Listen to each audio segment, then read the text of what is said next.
Greetings and welcome in. It's Bettor's Last Stand, show number 119, coming to you from the Watchdog Studios here. Pine Room Studio inside the Watchdog Studio, downtown Wheeling here on a post-Super Bowl midweek. Weird day out there weather-wise. Little warmer than normal. A little snow this morning, little freezing rain, a little bit of everything out there. And not a bad day. If you're somebody like me and you like weather like this, you'll take it. But nonetheless, we push on here. Couple weeks into February, football is finally done, which I couldn't be happier about. We'll get into the Super Bowl here momentarily. Just, again, a lackluster game once more. Just all the hype, it never lives up to it. And it's been a miserable season, not just from picks-wise, but just overall. Just a very poor product, very unfortunate that the NFL has gotten this bad. And I know a lot of people disagree with that, but from the time that I've started watching NFL, I just feel like it gets worse every year, and maybe it's the same for all the sports. But we're going to focus on the positives here. Let's try to win some money. It was not a great week, of course, mostly due to the Kansas City Chiefs having a very poor performance in the Super Bowl, so that sunk a lot of our wagers from last week. Could have been a lot worse, though, I will say. So we'll push on. Time for college basketball and NASCAR and golf getting into full swing. And we got Four Nations hockey coming up and plenty of soccer. That's one thing that we are still doing very well in. So if you are just a soccer bettor here on Bettor's Last Stand, you're following our soccer picks, you're doing very, very well. Very, very well. Like disturbingly well. But to recap everything, again, we are very transparent here. We give you the losses. We give you the reasons why. Or actually, we don't even make a lot of excuses. There's not a lot of excuses to be made. Sometimes you have the right play, and it doesn't turn out the right way. Other times you have the wrong play, and it does. So, you take it for what it's worth. You keep trying to push on. You try to stay in the lane that you're most comfortable in, and hopefully we give you a wide variety. I don't suggest that everybody bet all these picks on the show just blindly if you're not interested in them. But you might want to start jumping on the soccer bandwagon here at some point because it's been very lucrative and has kept us out of a major hole this week. But we were still a little bit under par, so to speak. We were not under par in a bad way. So under par normally be a good thing for golf, but in the grand scope of sports betting this week, we were not very good. We were down just under 2 units, minus 160, so about one bet, basically. Not awful, but not good. Super Bowl, we were minus 14.15, so about 14.15 units for the Super Bowl, which is not good, but, could have been a lot worse. Soccer saved us. College hoops, we were 6-4, plus 160 on the weekend.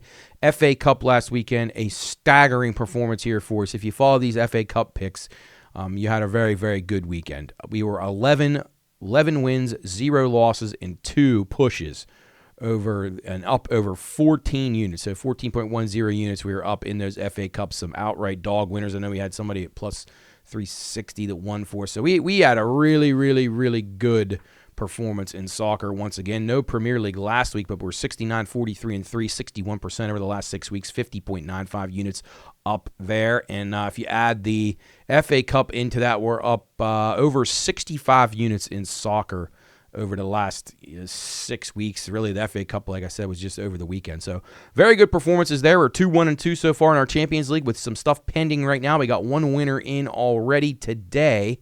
We had, let's see, what game do we have? Oh, we had Bruges, Club Bruges and Atalanta. Had that one of both teams to score and an over, and Club Bruges gets the 2-1 win with a goal in stoppage time. Got Benfica and Monaco right now. We got Bayern Munich against Celtic, and we have Feyenoord, who was one of our upset picks there at a nice plus price. They are taking on AC Milan and leading 1-0. So we'll keep you apprised of those. Golf, not too bad. I'm really disappointed last week because I almost pulled the trigger on Daniel Berger, but I gave it one more week because I knew he was starting to round into form. But I thought, probably a top 20 this past week and be ready to blow the top off with him at a big price maybe this week. But it didn't work out. He almost won the tournament last week. So I jumped in on him after Friday's round, got him at a decent price for top 5 and to win. He didn't win, but he was in the top 5. He actually finished tied for second, I believe. So a great performance out of him. Wish I would have given that one out. Not Not as good as last week for golf. We were up 19 units last week, but we did have 10 of our 11 make the cut, including top 10 out of Maverick McNeely. We had top 20s out of Cam Young and Minwoo Lee. Overall, we were down about 4.8 units in golf, so not great. Once again, not as good as I want to do, but sometimes we're going to have those weeks. And the one thing about golf, even though we were down 4.8 units this week, we were up 19 last week, so we still be up and ahead. And all you need is one good day, one good weekend in golf, and you can cover a lot of ground. All right, recapping Super Bowl 59 here on Bettor's Last Stand, show number 119. Thanks for joining us here on the Watchdog Network. You're getting you ready for a weekend, a quieter weekend, I guess, but it's the Daytona 500. So to me, they say it's the Super Bowl of racing. Well, I'd rather be watching this Super Bowl than last week's. That is for sure. My thoughts on the game: Philadelphia took advantage of some very poor, I would say, scheme-wise for Kansas City. I thought once they realized that their line was getting just brutally battered and beaten, they probably should have made some adjustments. They did not do that. I think maybe they overestimated their own selves a little bit, thought maybe it would just work the kinks out eventually. Philadelphia came to play, no doubt about it, but Philly left them hang around a little bit in the first half. Kansas City was awful in the first half, and Philly didn't shut the door on them until very late. There's a couple key turnovers, obviously not good. The one, Mahomes gets his legs, rolled up on, and then another one too, he throws in a mistimed route, and the guy picks it off. So not a good performance out of him, no doubt about it. But I knew the Chiefs were in trouble on the very first drive. They got a 3-and-out from Philly. Our under's looking great. Our under, no score in the first 5 minutes. All that stuff's looking good, which that did cash, one of our few things that did cash. But Travis Kelce drops a crucial third down where he probably would have been able to make a guy miss and probably gain, 15 to 20 yards on the play, get the Chiefs a little momentum, get them moving. Well, nothing happened. I mean, it was 3-and-out after 3-and-out after 3-and-out, and obviously the line was a story of the game, and it was very similar to the way Tampa abused Kansas City in the Super Bowl a few years ago. But Andy Reid and Matt Nagy, they said was the guy calling the plays, they never really adjusted. They didn't move the pocket. And you have an athletic quarterback in Mahomes. I don't understand why you weren't rolling him out and doing some stuff to try to get them off balance. No screens, nothing to keep that defensive line at bay. It was very, very odd for an NFL team to get beaten that badly from what was considered to be a pretty good coaching staff. So definitely not Andy Reid's best, but credit to Philly. They did everything they needed to do to win. I didn't think Philadelphia was anywhere near the best team in the league this year. I thought they had a lot of holes in various times of the season. I thought the Rams should have beat them in Philadelphia in the first round of the playoffs. So I don't know.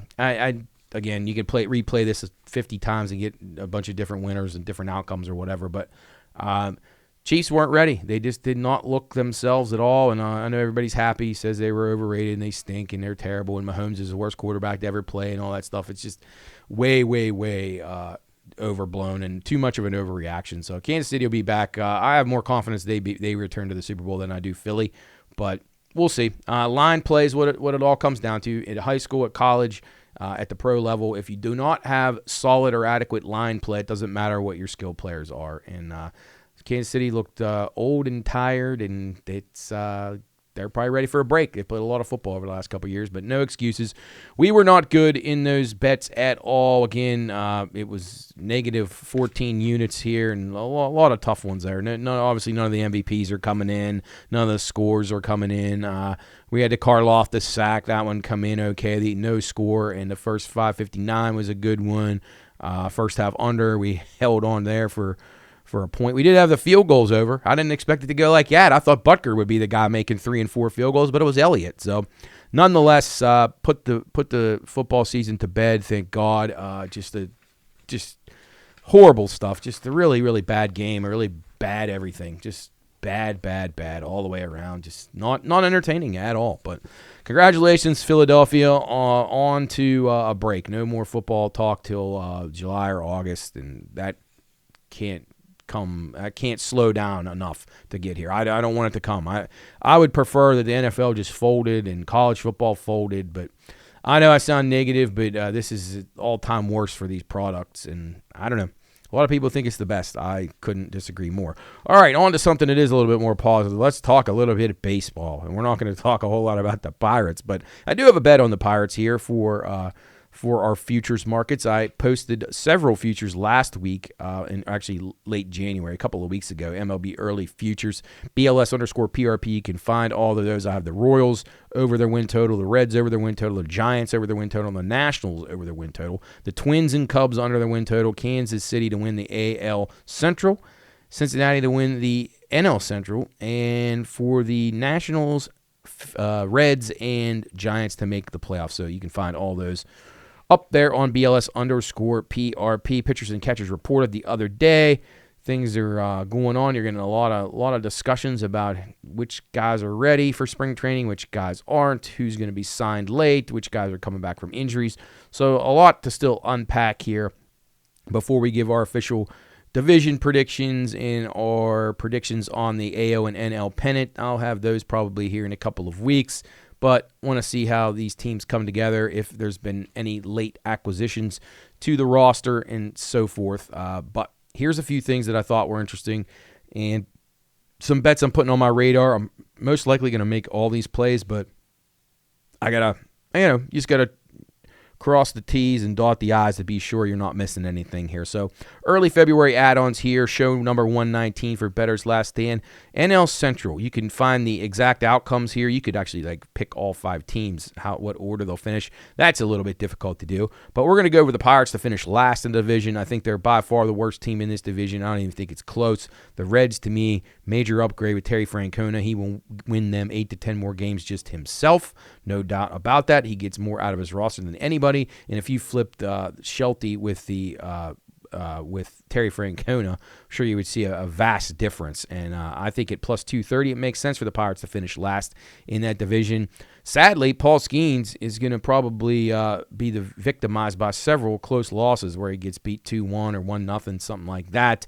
But I do like Skeens over his strikeouts, at least adjusted number. I think he'll strike out over 220 hitters this year. So we're going to go with Skeens over 220 Ks at a plus price there. I like that quite a bit, but it's not going to matter. Unfortunately, you like to be able to say lead the league in wins or something, but that's probably not going to happen. It's just the product of the team that he's on. But we're going to go into the American League, though, from where I think you can find a little bit of value. I think the Boston Red Sox are getting slept on a little bit. They have a really good lineup, and they have a very good starting pitching staff now. Now, the bullpen, they just lost Kenley Jansen. I don't know what they're going to do there. They have not had a good bullpen in years, and that could be the downfall of the team. But I think the Red Sox to make the playoffs at even money right now, I think that's pretty good. They've added Garrett Crochet. They've added Walker Buehler. They already have Brian Bayo, who's a very good arm in the starting pitching realm, and they got Lucas Giolito. If they could rehabilitate him a little bit, they could be very, very good. Tough division. Obviously, Toronto's expected to be a little bit better. The Yankees expected to be okay, of course. And then the Orioles. Orioles, again, another team that's just very, very disappointing for the Orioles. They've not done hardly anything in the offseason, and they're really squandering opportunities with their really good lineup and a good young core.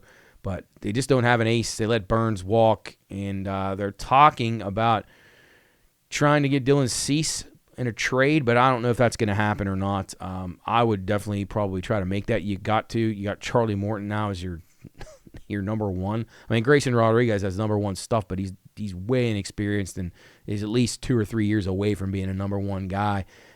Zach Eflin, I mean, he's a number 3 at best, a solid number 3, but he's nothing more than that. And they're doing the same thing that they used to do. They're being cheap, and it's really, really going to be a complete waste. It's the Pirates are taking a lot of crap from people right now, rightfully so.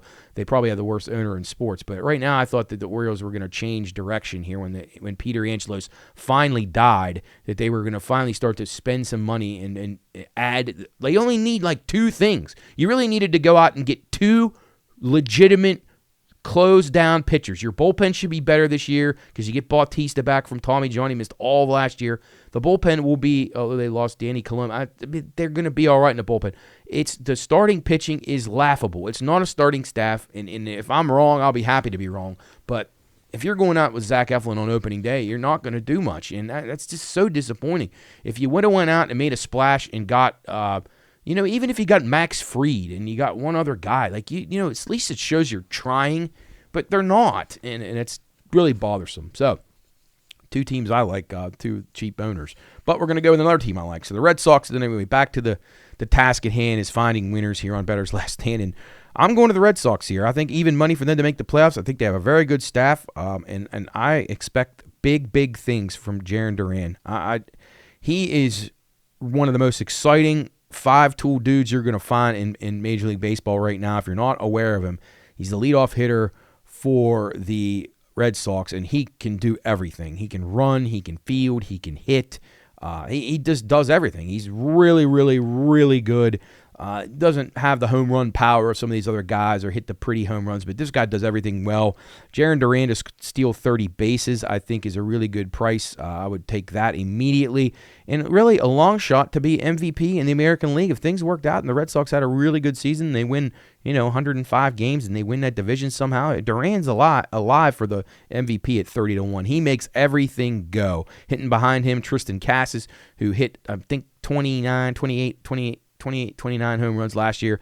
He's just starting to come into his own at first baseman. I think he'll hit 30 home runs. So I think that's a bet worth looking at. You can get that at a plus price right now.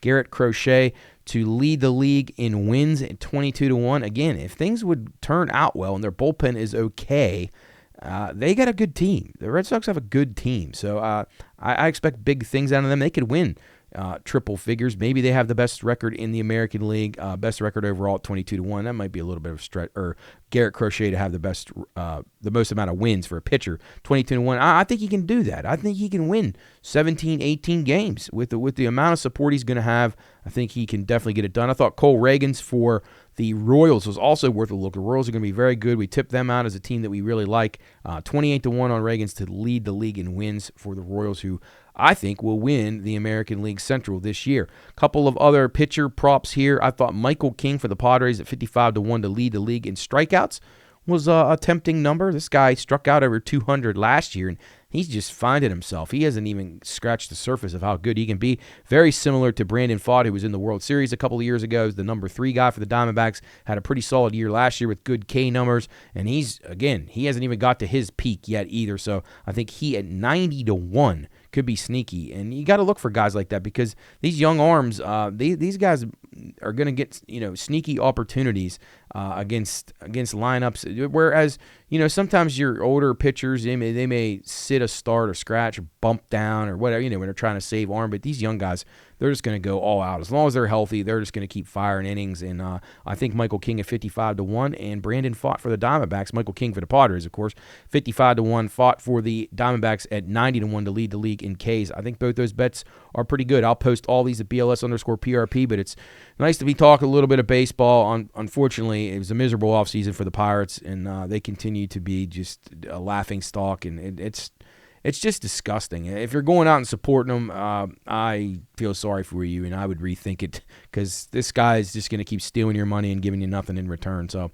outside of Skeens, nothing to see there. Probably the worst lineup in the big leagues this year, and I'm not exaggerating. It's a pathetic lineup. Just look it up. It's really terrible. You got a shortstop playing center field. I mean, it's gonna be a catastrophe. Sheldy's going to be the fall guy eventually. He'll get fired, and he'll be working at 7-Eleven probably because that's about what his credentials would dictate. I'll have some extensive futures here in the coming weeks. As I said, we'll pick all the division winners. We'll pick the pennant winners in each side, maybe a couple other season-long props and awards perhaps, but we'll be focusing in. Baseball is right around the corner, and you know what else is right around the corner here on Bettor's Last Stand, show 119 on the Watchdog Network is college basketball, March Madness. March Madness is not really right around the corner. It's 6 weeks away, or 5 weeks away. It's actually less than 6 weeks away. Hard to believe, 5 weeks from March Madness. Last week I talked about some obvious teams. It looks like it's a 5-horse race type thing, but Auburn and Alabama who play this week. Florida, who has been very good. I'm very impressed with them. Now, they did lose to one of their big men the other night. Not sure how bad he's hurt. It didn't look good at the time, but now they're saying it's just an ankle sprain. At the time, I thought it was way worse than that. If they get him back for the stretch run or, for the SEC tournament stuff, they'll be okay. But Florida has really impressed me. They can defend and they run a pretty good offense. They can shoot the ball. They can play inside and out, which is a key. A lot of these teams really struggle to do one thing or the other. Florida does it all well, and I'm impressed with them. They're moving up on the stock meter for me right now. So right now, Auburn, Alabama, Florida, Duke, and Houston. I dropped Iowa State. Michigan State, I thought they were better than they are. That West Coast trip proved that they are not very good. They're just okay. So I'm not really thinking they're going to do a whole lot, in March. Keep an eye on St. John's, though. We talked about them. They're playing pretty well still. They're by far and away the best team in the Big East. It's not even close. The rest of those teams, UConn had a big win the other night, but they're just okay. St. John's, without a doubt, is the only team in the Big East that can make a deep run in the NCAA tournament. I just tell you right now, Creighton and Marquette and UConn and Xavier, they're not any good. They couldn't beat any of these top 7-8 teams in the SEC. When it matters. So high on St. John's, still high on Auburn and Alabama, who match up this week. Florida, way, way, way up on them. Duke, despite losing last week, they were bound to drop a game. They're still really, really good, and on their neutral, they'll be hard to beat. Houston defends. They just can't score. Tennessee, big problem. They can't score. Kentucky beat them last night, swept them on the season. So SEC's a murderer's row. Alabama's got a ridiculous schedule coming up. And just to tell you, they play Auburn 2 times. They get them at home this week, and then they finish up, I think, at Auburn. But they still got to go to Missouri. Then they got Kentucky at home, and then Mississippi State at home. So this is brutal, a brutal stretch run for these teams in the SEC, especially Alabama right now. Alabama right now around 11-1 to win it all, plus 180 to make the Final Four. Don't hate it. They're really talented. Michigan State, another team we talked about in recent weeks, 30-1, plus 950 to make the Final Four. I've cooled a little bit on them. Ole Miss, starting to round into form a little bit. Still a little inconsistent for me. 95-1 to win it all, 25-1 to make the Final Four. I think they got the coaching. They have a pretty decent roster, and if things broke their way, they could probably do it still. Duke, minus 120 to make the Final Four, plus 380. Those prices too short for me. Florida, I still think there's very good value. You can get 240 on them to make the Final Four. 17, 18-1 to win it all. I think that's worth a bet for sure. Texas Tech, I thought they were a little bit better. I've watched them a couple times recently. They're a little better than I initially thought. You can get them about 30-1 to win it all, 7-1 to make the Final Four. And how about Mick Cronin? He goes nuts on his team a few times, and boy, they've responded. They lost the other night on the road, but they did cover, and they played very well. UCLA, 95-1 to win it all, 25-1 to make the Final Four. Don't sleep on them yet either. Well coached, again, in a team that's battle-tested and will be ready come March. Houston, around 8.5, 9-1 to win it all, 275 range to make the Final Four.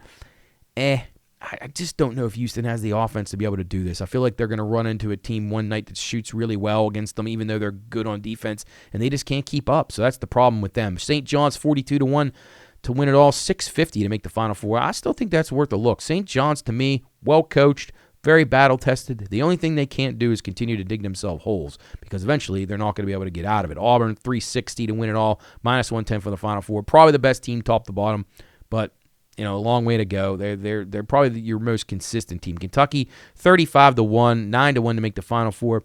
Couple good wins at home recently. I think they're on the right track. I just don't know if they'll be consistent enough and be able to handle the ball well enough. Guard play could be a little bit of an issue, and guard play is just so important in this. Not only do you have to have, even if your inside guy can't score, if he can defend a little bit and rebound, that's good enough.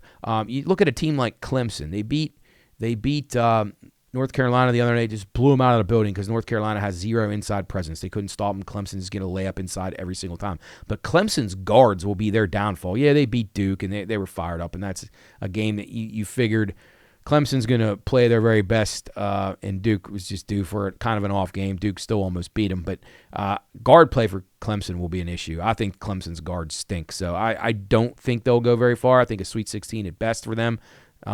Solid team, but not going to be somebody that's going to scare me a lot. Iowa State, they've been a little bit on the downtick. They're $12 to win it all, plus 320 to make the Final Four.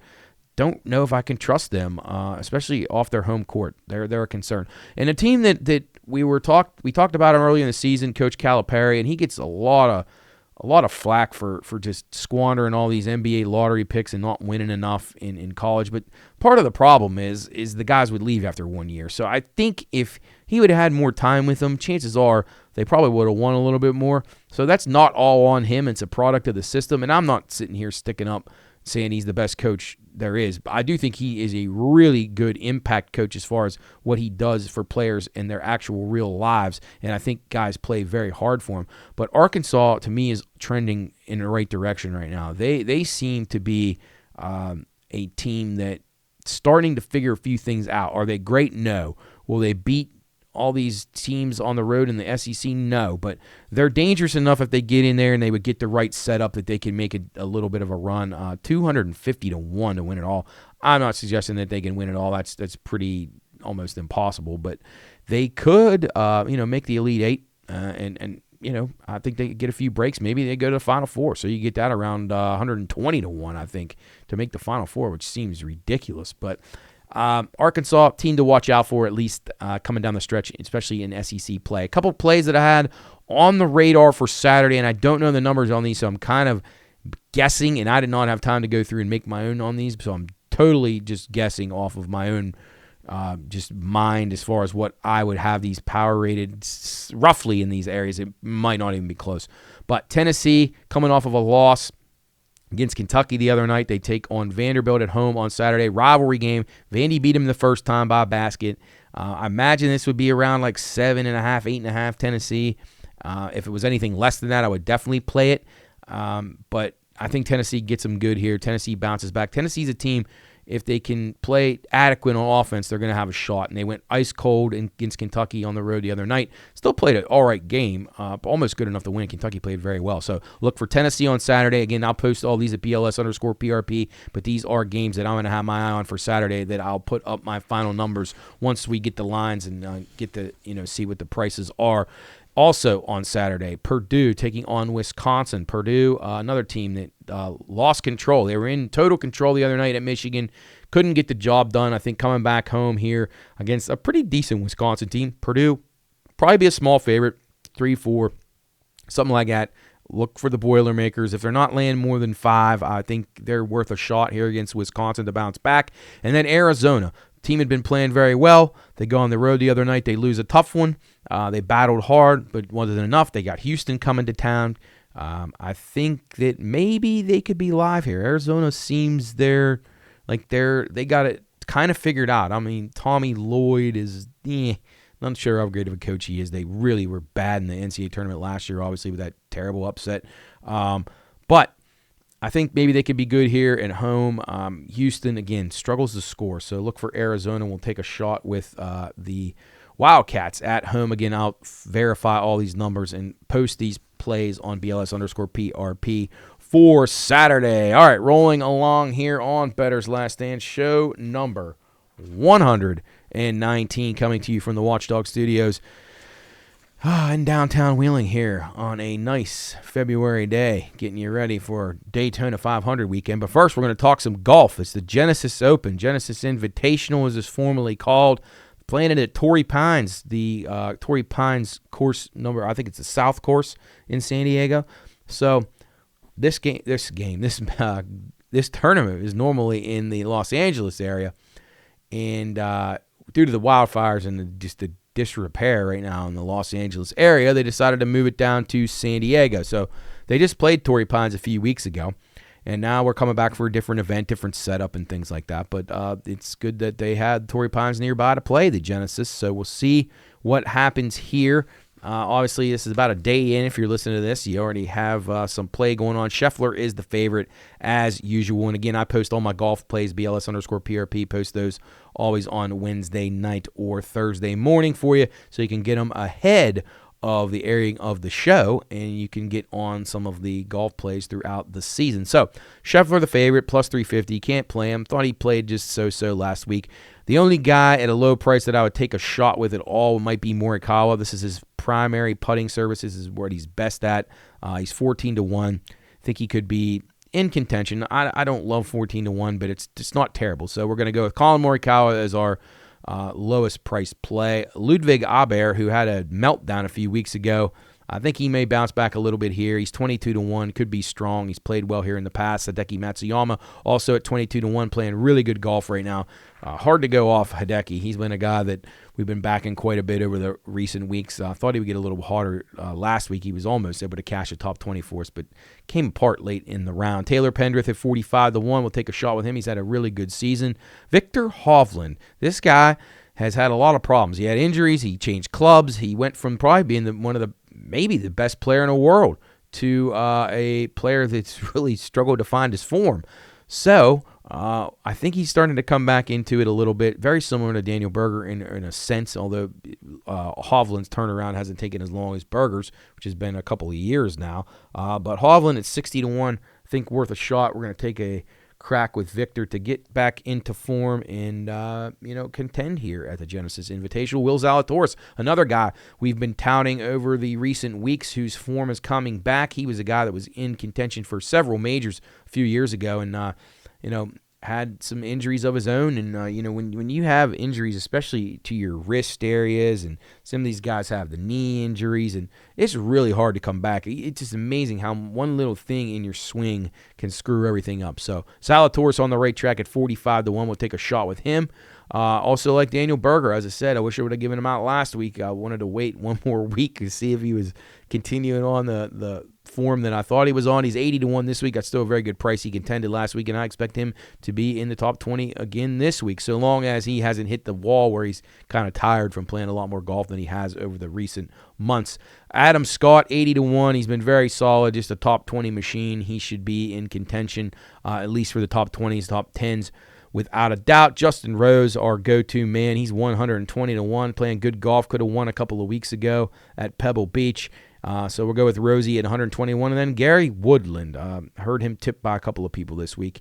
He's starting to get himself back into the form that he had when he won the U.S. Open a few years ago. So Gary Woodland at 150-1 will be our longest price on the board that we'll take a shot with this weekend at the Genesis Invitational. And this year it is at Torrey Pines in San Diego. Again, BLS_PRP. You can find all the golf plays that we have before the tournament even starts. Last week's tournament, Thomas Detry, the Belgian. He was a guy that I had on my short list, but he didn't make the cut. So no excuse. I didn't have him, and apologies. He was 85-1 at the Waste Management. Played very well. Kind of Daniel Berger gave him a little run on the back nine on Sunday, but just couldn't get any closer than two shots. Tried to put some pressure on him, but it just didn't happen. All right, golf, kicking it up here. We're starting to get better fields, and out there on the West Coast swing, we'll be heading back towards Florida and down here to the east in the southern part of the East Coast to get it ready to bring us up to Augusta here, and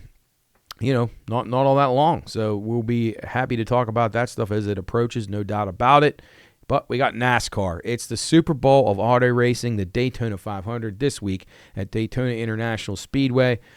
Can't wait for this. Always an exciting race, no doubt about it. It's just nice to have NASCAR back, something positive to talk about, a sport that's does things the right way and has a lot of admirable qualities about it amongst its its player or its driver colony and just overall in the sport. It's a very patriotic sport. It's nice to see people come out and support NASCAR. NASCAR's back on the upswing after, some down years, and it's been on the right track here for the last half dozen years or so. So let's get into it. Daytona 500, gave you a few thoughts on people that we liked last week. Got a little bit more data this week. We had practice this morning, so we started to get a little, taste of who could maybe be contenders. Maybe, there's a lot of contenders here, so it's hard to weed it out by just watching practice for 45 minutes or whatever and thinking that you're going to get it all figured out there. A lot of this is going to come down to luck, so there's no other way to talk about it other than, can you find the guy that is going to get you or is going to have the most luck this week? Noah Gragson was best in practice this morning.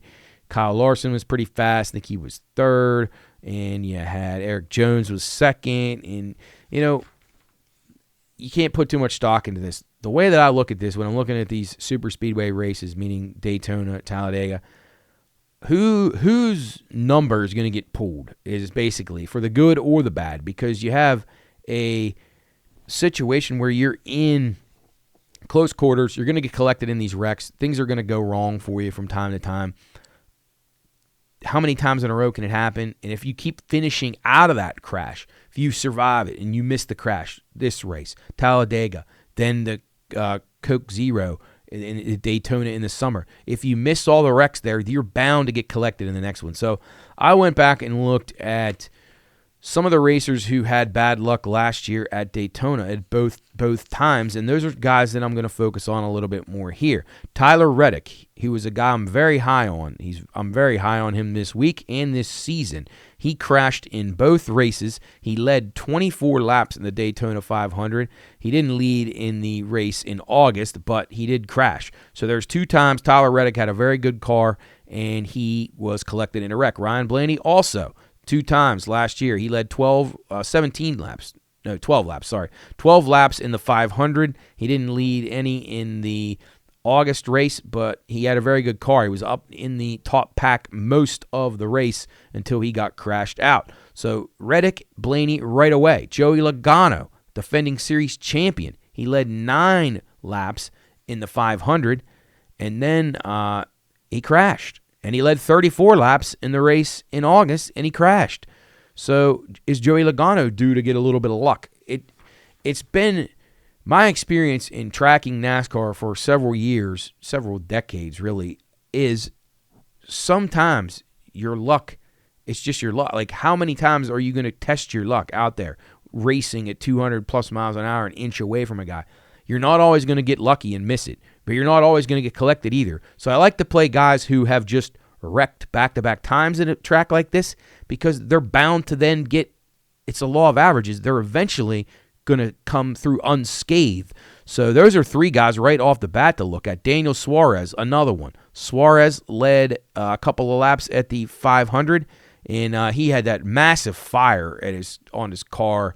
It almost burned him alive in August. So he really didn't even start the race. I'm not even sure that he ran. Well, he might have ran. Yeah, he might have ran to the first pit stop, actually. I think that's when it happened, his first pit stop. But bad fire there. So there's a guy, again, bad luck for him. Ricky Stenhouse, the champion, not last year. William Byron won it last year, but 2 years ago. Ricky Stenhouse, back-to-back crashes here at Daytona. He led some laps in the summer race here. So he's another guy that you say, okay, it's time for Stenhouse, the pendulum to swing back towards Stenhouse. So Reddick, Blaney, Stenhouse, Logano, and Suarez. Michael McDowell also, but he's switching teams, and his was kind of, he's a good super speedway racer, but I just don't trust him the way that I trust those other drivers. Focusing in on a couple of guys who were on the other swing. So you got Chris Bell. He finished 3rd in both races last year. He led 22 laps at the Daytona 500. He's a guy that I like this week, but it concerns me because he has escaped. He's been too lucky in these races. In an 18-19 to 1, he's trending in the right direction as far as results go, but he's due to have that collection. He's going to get collected here. So I'm not probably going to go too much in on Chris Bell, although I do like him to contend. That doesn't mean that he will survive. So let's go to some guys that I think might survive this week. Brad Keselowski, last year in the 500, Brad crashed. So can he bounce back? He was a little bit better in the summer race, middle of the pack. I think he finished, top 10, so he was 8th. Brad at 11 to 1, he's always really, really good at this track, so I would definitely consider him. Price might be a little too short, though. His teammate Chris Buescher at 19.5 to 1, around 20 to 1 for him.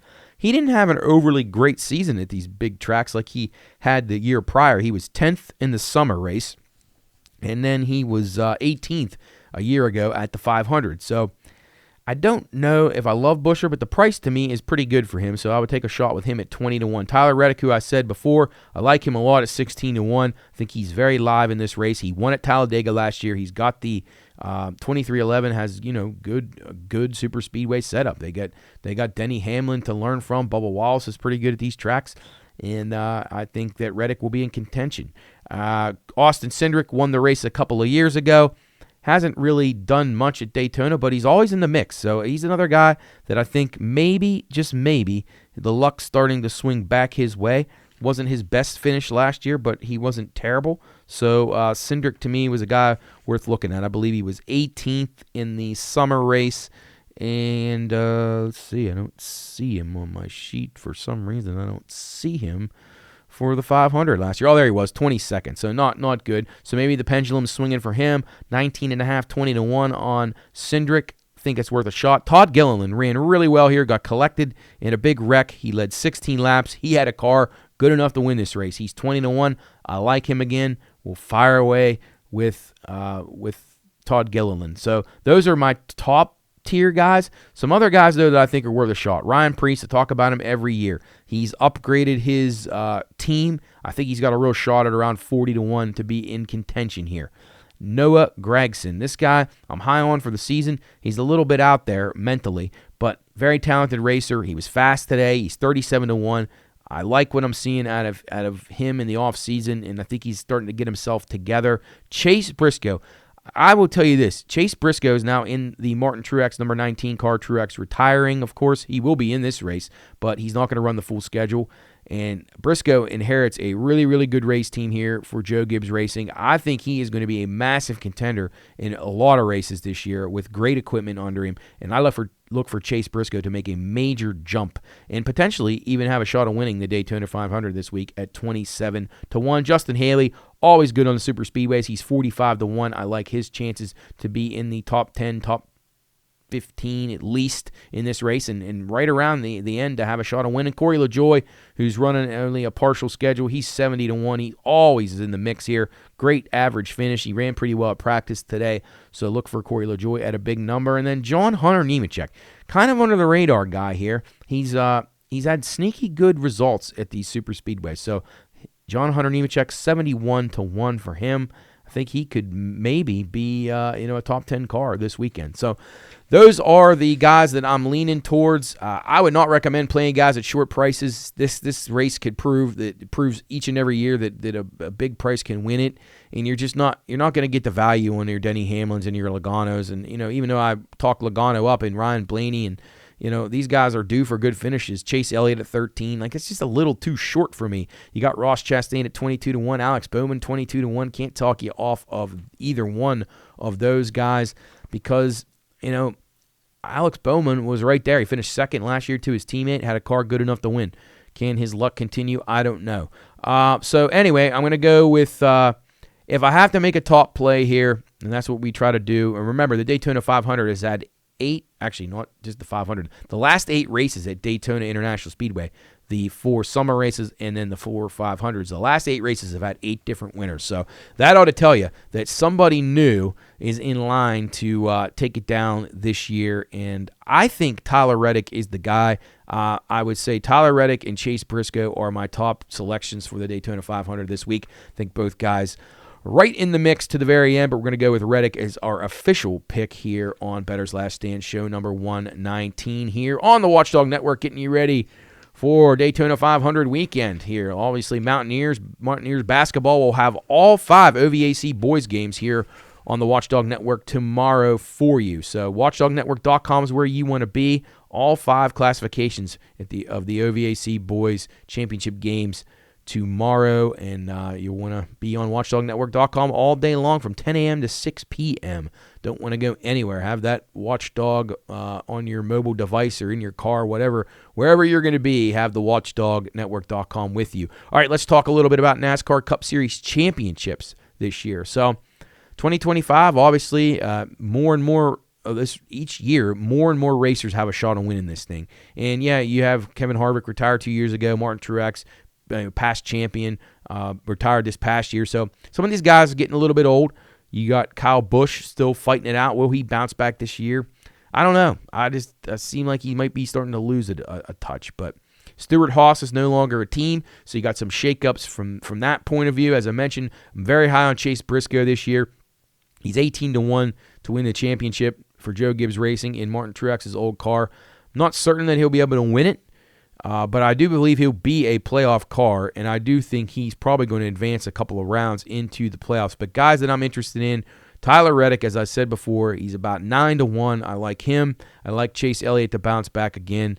at 11-1. Chris Bell, very high on him. I think he's really going to have a shot of winning it this year. He's just been a little inconsistent, but man, his versatility, it's almost second to none right now. He may have the best short track versus super speedway of anybody going right now outside of, I guess, Joey Logano and Ryan Blaney, the past, Cup Series champions of the last 2 years.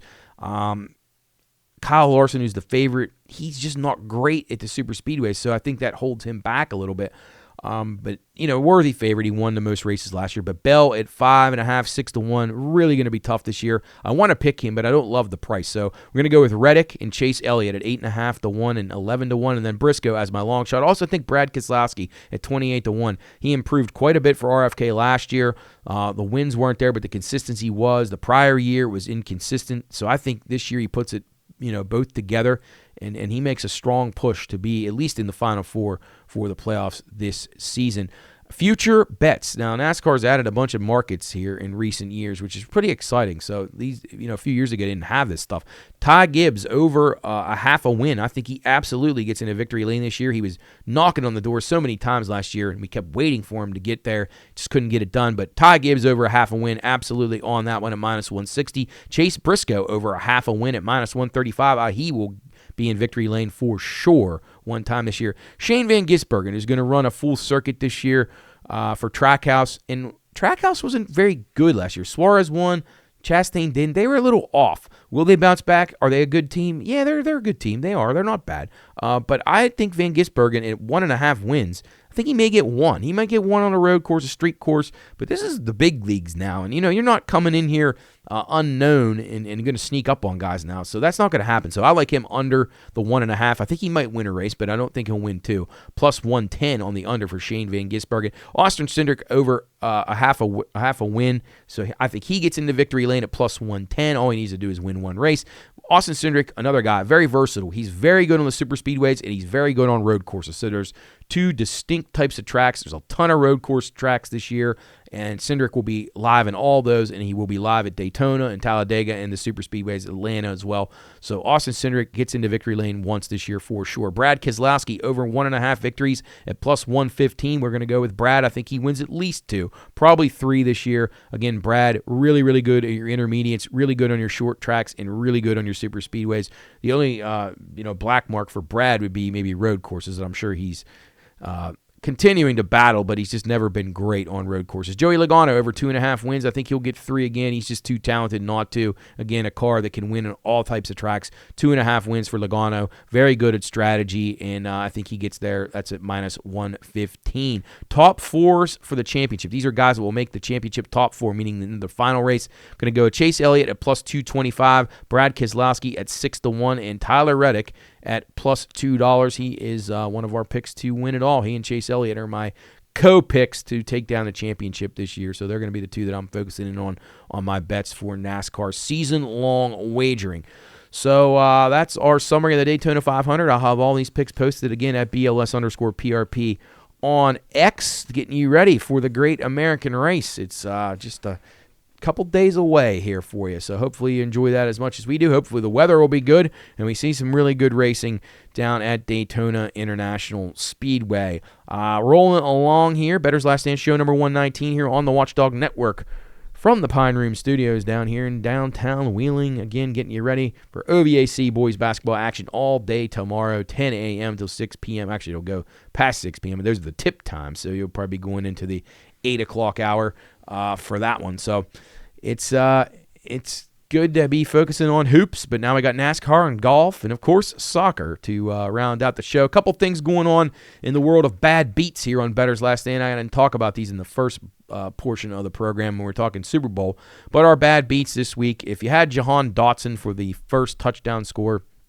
in the Super Bowl, oh, my condolences. 85-1 ticket. I do know a few people that had that. He gets originally scored a touchdown or signaled a touchdown. They review it. It's marked down on the 1 yard line. Of course, Jalen Hurts scores on the very next play. So that one stung a little bit. How about this one? Devontae Smith, longest touchdown. He scores a 46-yarder. The game's all but over at that point. Literally 2 minutes later, Xavier Worthy, 50-yard touchdown score for the Chiefs. So that stung a little bit, and garbage time worthy burns you there. And then in basketball, if you saw this one, now there's been some other bad beats in basketball, but this is one where, like, this is the true definition of a bad beat because it took a miraculous feat one way or another, and it took away a almost certain victory for you.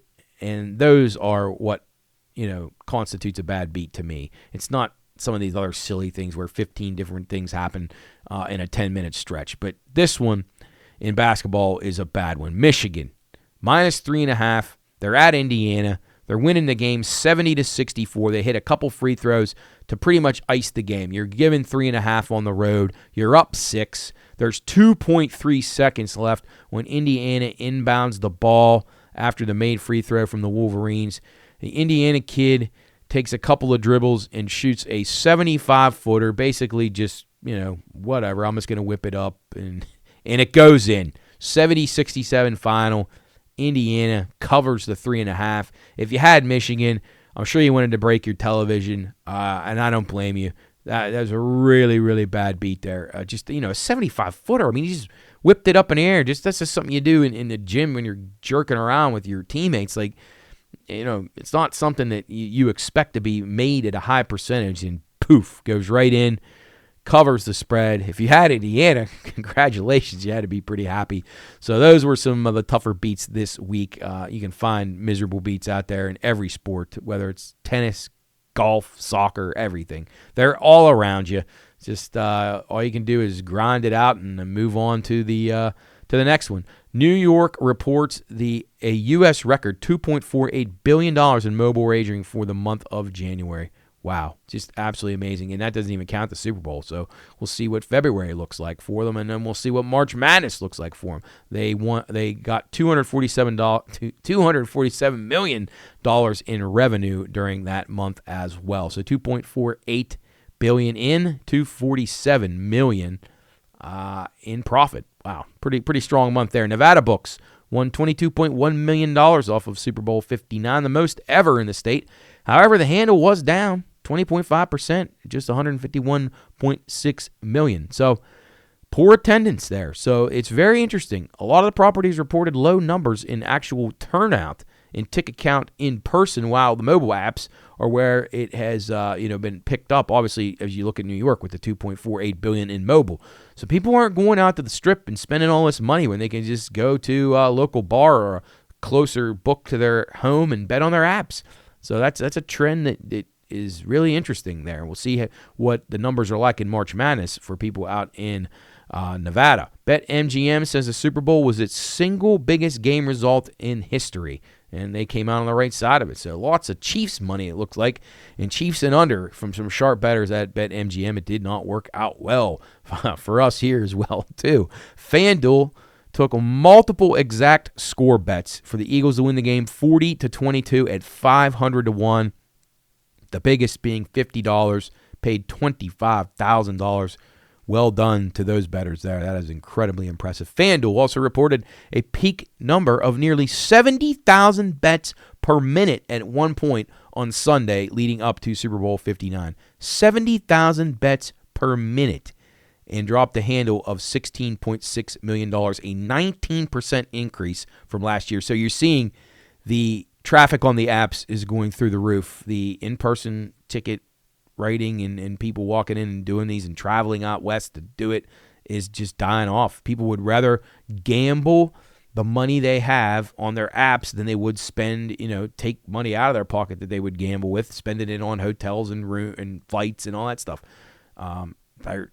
So I see that trend, and that would be concerning. If I was a property owner who was depending on that, now a lot of them are making the shift where they're not as dependent on casino. They're running themselves like luxury hotel resort type places instead of casinos. So maybe they're trying to make that move to try to preempt this. Many of them have apps as well. So you can continue to see the app numbers grow, continue to see the in-person betting reduced, unfortunately. Ipe Mizuhara, the translator for Shohei Ohtani, sentenced to 5 years in prison for stealing over $17 million from Shohei Ohtani. And I put stealing in quotes and question mark because I'm still thinking there's more to this story, and I still and bothered that Pat Hoberg was told that he should have known that somebody was using an account to bet on baseball. But Shohei Ohtani didn't have to worry about that. I find that to be an incredible conflict of it just very hypocritical, I guess. It contradicts what they made and did to Pat Hoberg, and looks like Ohtani just continues to skate free because he's a very marketable player in a very marketable market over in the eastern part of the world, and he's one of the best players in MLB. So I think there's more to it. Maybe someday we'll find out the real truth there, but these leagues, when it's something they don't want to get out, they bury it, and they buried this one for sure. The Steelers, now the favorite to land Aaron Rodgers at 2-1. I don't want to talk about football. I'm sick of it, but this is just nuts to me. I don't understand what either one of them would want to do with each other, but whatever. Onward and upward.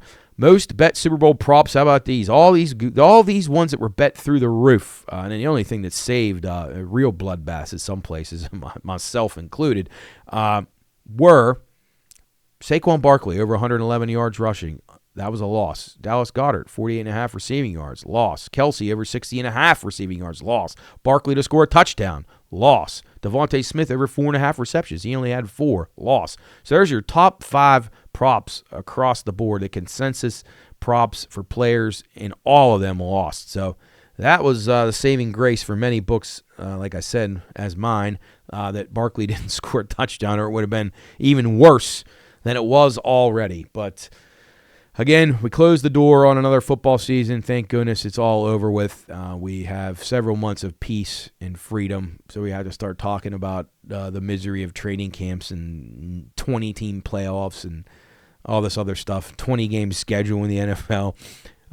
Just give me soccer, give me NASCAR, give me golf, give me hockey, give me baseball. But we'll be good. By the time it works its way back around again, I guess we'll be ready to pay attention to it a little bit. All right, let's get to something happy. Let's end the show on a few happy notes here. And one of the happy notes is definitely going to be the Four Nations face-off here. Hockey is at the forefront here as you have the teams of Canada, United States, Finland, and Sweden all doing battle in the Four Nations. Now, Russia, as I said last week, should be included in this, and it's ridiculous that they aren't. And the Czechs and the Slovaks should be as well, probably the Latvians, but that's all right. We're going to focus on what we have. I put my Four Nations plays up last week. The games have already started. You're going to have some more games tomorrow with a really nice doubleheader, I believe, with the United States and Canada, the feature game. That is tomorrow night at 8 o'clock, and Finland and Sweden will be at 1 p.m. tomorrow afternoon. So a couple games in the books already. You had a game on Thursday, you had a game on Wednesday, and, here's what I had last week. Again, I put them up at BLS_PRP. I thought Finland would get over 3.5 round robin points. Canada under 5.5 round robin points. Sweden under 4.5 round robin points. The USA over 5.5 round robin points. Top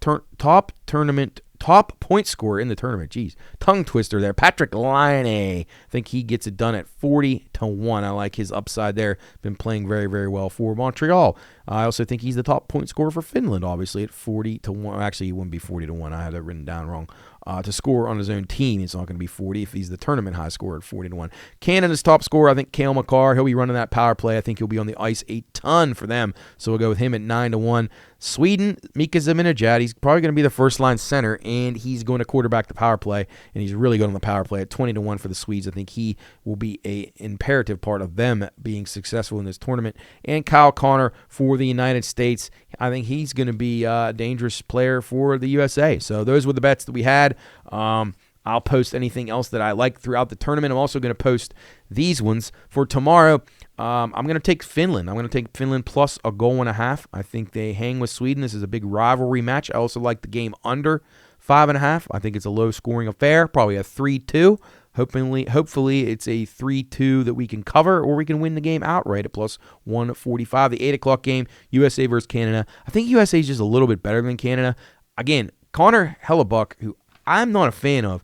I know he's got great stats, and he's playing really good in Winnipeg, but this is a whole different caliber of team that he's got in front of him and behind him.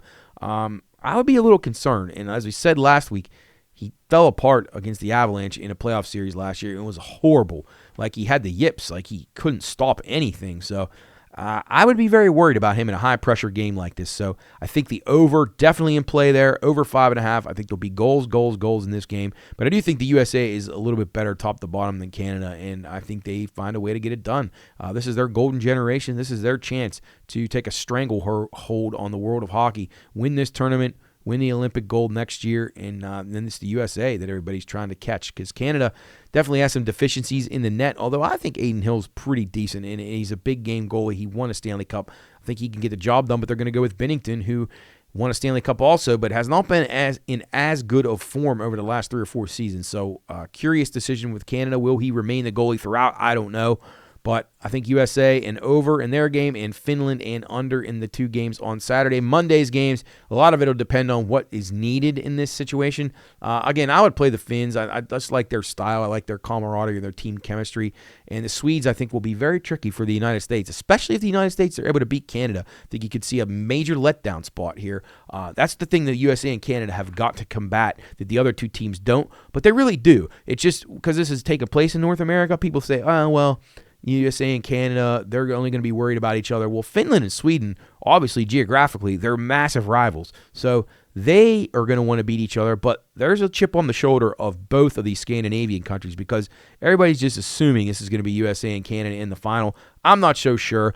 Finland's had some injuries that have probably hurt them, with Heiskanen being out.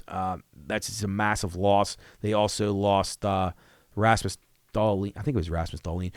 So big losses for them on the blue line.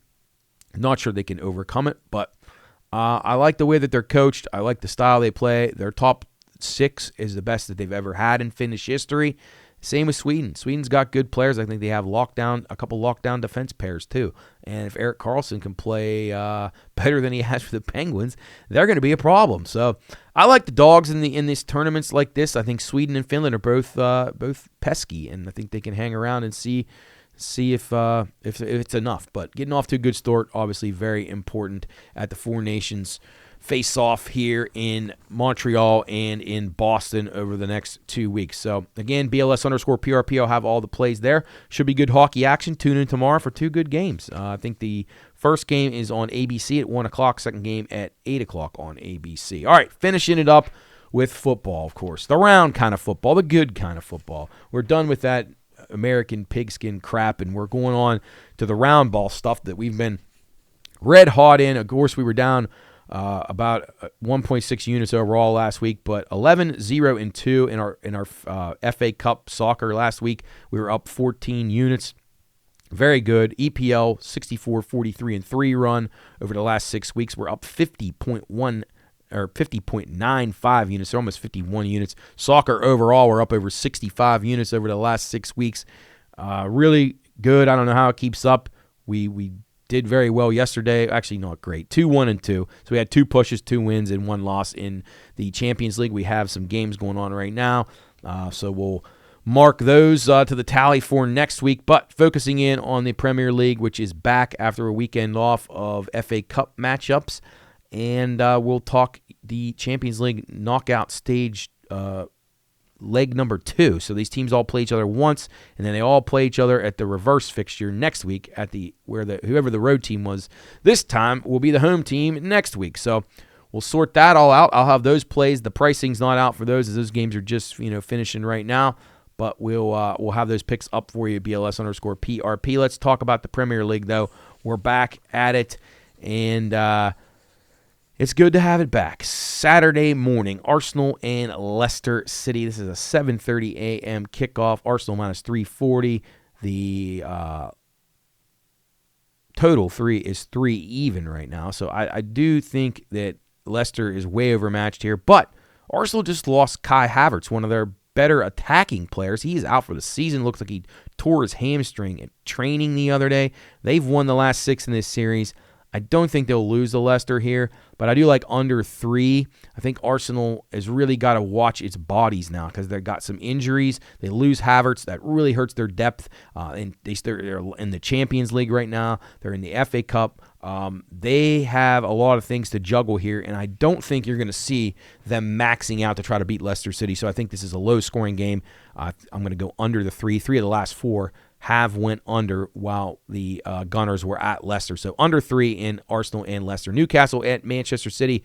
Manchester City minus 115. They continue to be favored here.